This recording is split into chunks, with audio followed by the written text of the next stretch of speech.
Good afternoon, everyone. Welcome to Our Small Footprint. My name is Nyssa, and if you're new here, we are a family of 8 who live off-grid in Australia. Today is Sunday afternoon, and each Sunday I do a bit of a chat, catch-up, sort of a discussion with everyone on the channel about how the week has gone, anything that's happened and is upcoming and things like that.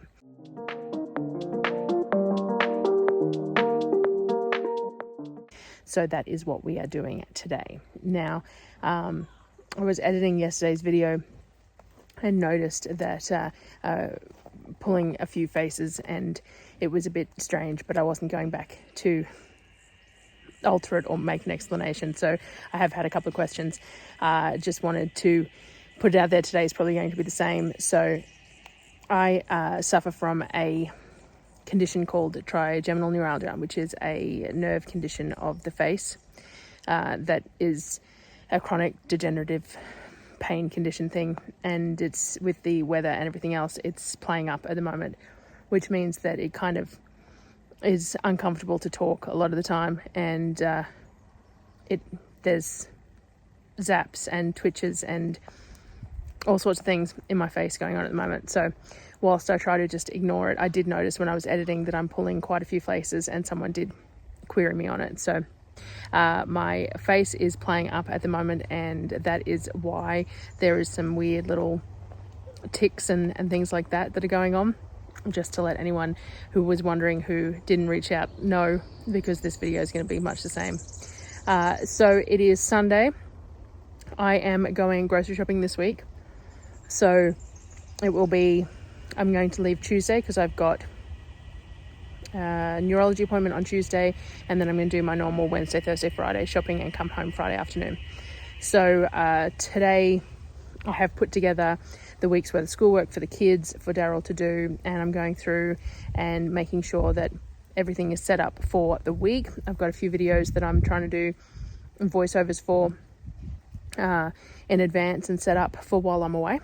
Some other canning videos and stuff that I've done over the past couple of weeks and just haven't got up yet. So I'm going to try and get them done before I go as well. And then tomorrow as well, I'm going to do my inventory and stuff. So I will try and take some footage of the stuff that I'm doing while I inventory the kitchen and the pantry and stuff before I go on my shopping trip. Now, it's been an 8-week patch with Christmas in the middle, so we've run out of a lot of things, or will have by the time I get back. Things like oats and tin coconut cream and things like that. We're down to the last couple of bags, so I'm going to I have to do a good inventory and make sure of what's there, and then sort of let that decide how long the shopping trip is going to be for, because it's what I can afford to stock up for this trip. So whether this one ends up being a bit shorter than the 8 weeks or not, we'll see how we go. So I'll do the inventory and stuff tomorrow, and also do a few extra bits and pieces of cooking and that to help get the kids and Darryl through the week that I'm gone.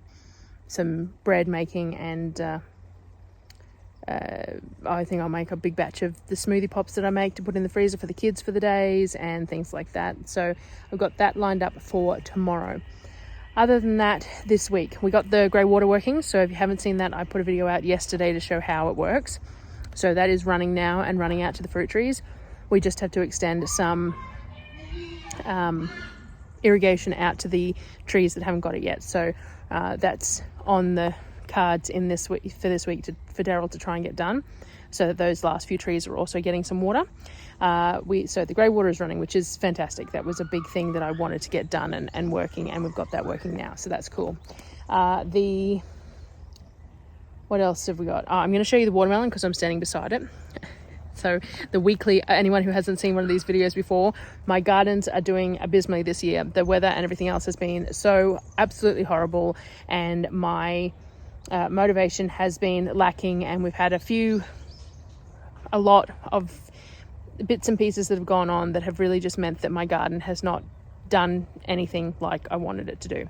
So because of that, we have this watermelon that's growing, and it's the only watermelon on an extensive vine, and I've been showing everyone it each week because it's kind of exciting, because it's the only thing that we're going to pick so far this year, realistically, other than a bit of silver beet, and we had some kale early on. It's not the only thing, but it's one of the only things. So I'm going to turn you around and show you the weekly update for the watermelon. So this is the watermelon this week. It hasn't gained a whole lot of size, so now I'd say it's just fleshing out in the middle. The little strand here is almost completely dead. It still doesn't sound hollow yet, so still work on that. And let's see if it's only got a very slight yellowing. So I think next week maybe. I think it's too early to pick just yet. I'm not back until Friday, so hopefully it's all good until then. But that is the only watermelon on this entire extensive vine. So no idea why that is, but it is what it is.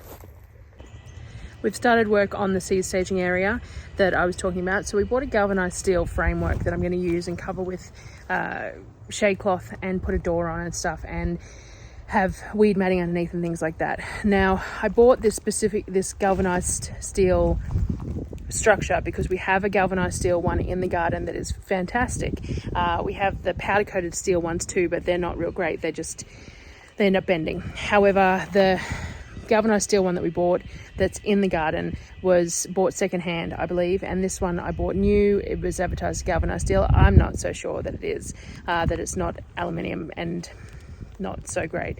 So it's a lot flimsier than the one in the garden. I'll show you a comparison of both of them. So it's a lot flimsier than I would like, but what we're going to do is we're going to attach the back of it to the fence line so that it's got structure there. We'll use some star pickets, and we've got an old screen door that we're going to use for the front of it, cover the rest of it with shade cloth, and then weed matting underneath with something on the weed matting so that nothing can dig under that as well. So the plan is that can be my seed staging area to get everything to a point where it's large enough to survive the pest pressure out in the main garden. So let me show you what we've got the frame up so far.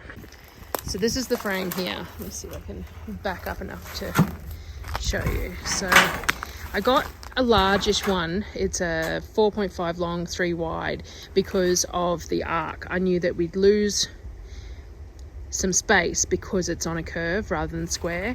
But look at I know it's on uneven ground and everything else, but look at the wobbly factor of it. It's really not at all what I had expected. It's very, so we're going to create stability. We're going to attach it to those poles in the back there, and then we've got shade cloth, weed matting, and a door. So we will add a whole lot more structure to it, but it's a little disappointing, the quality of it. I would say it's potentially not steel, that it's just aluminium, which is not what it was advertised as, but it is not at all what I expected. Let me walk back in and show you the one that's in the other garden that I was talking about. So excusing all the weeds, this is what I thought I was buying. This galvanized structure that we've had in here, and that's been really sturdy, and withstood a whole lot of things. I don't know, it seems a lot sturdier than, like, it's braced and stuff too, so maybe that's it, but it's also got ridge lines at the sides as well as the top, and the one over there only has ridge lines at the top. So I don't know, we'll see. Once we brace it all up, it might work better than I expect. And once it's covered in shade cloth, that'll give it some support and some structure as well. We'll use star pickets to square it up, flatten the ground out slightly so it's not quite on such an uneven space, and make sure that the bottom has the weed matting and stuff so that the mice don't crawl up in underneath the structure as well. All that sort of thing, and hopefully it'll work for what we wanted. It was an investment that I was hoping was going to solve the problem. So with the fact that it has an arc to it, which I was aware of, I'm going to have to do lower shelving than what I would normally with my seedling. So I think I'm going to get like Besser bricks and create some shelving, 2 level shelving along each side. I think that will work because it'll be lower, but it'll still give me plenty of distance for shelving for that. And we've adjusted the watering system as well so that the hose reaches to where we're putting it as well. So that's the idea, is that if it's got easy access to water, covered in shade cloth for birds, mice, pest pressure, and then I can water it every day, then maybe we'll have some success with our autumn planting. And I'm going to give some summer planting a bit of a go as well, because we've still got plenty of time of heat. Though it is 38 degrees out here today, it's very warm, and yet last night I had to get up and get a blanket off the top of the shelf because it got down to 6.3 degrees overnight. So we're in February, in summer, still summer, and 38 degree days, and it got down to 6 degrees overnight. Now, our weather, I do always say that our weather is somewhat like a arid zone, somewhat like a desert zone. And I suppose that really proves the point, doesn't it? It's so hot during the day.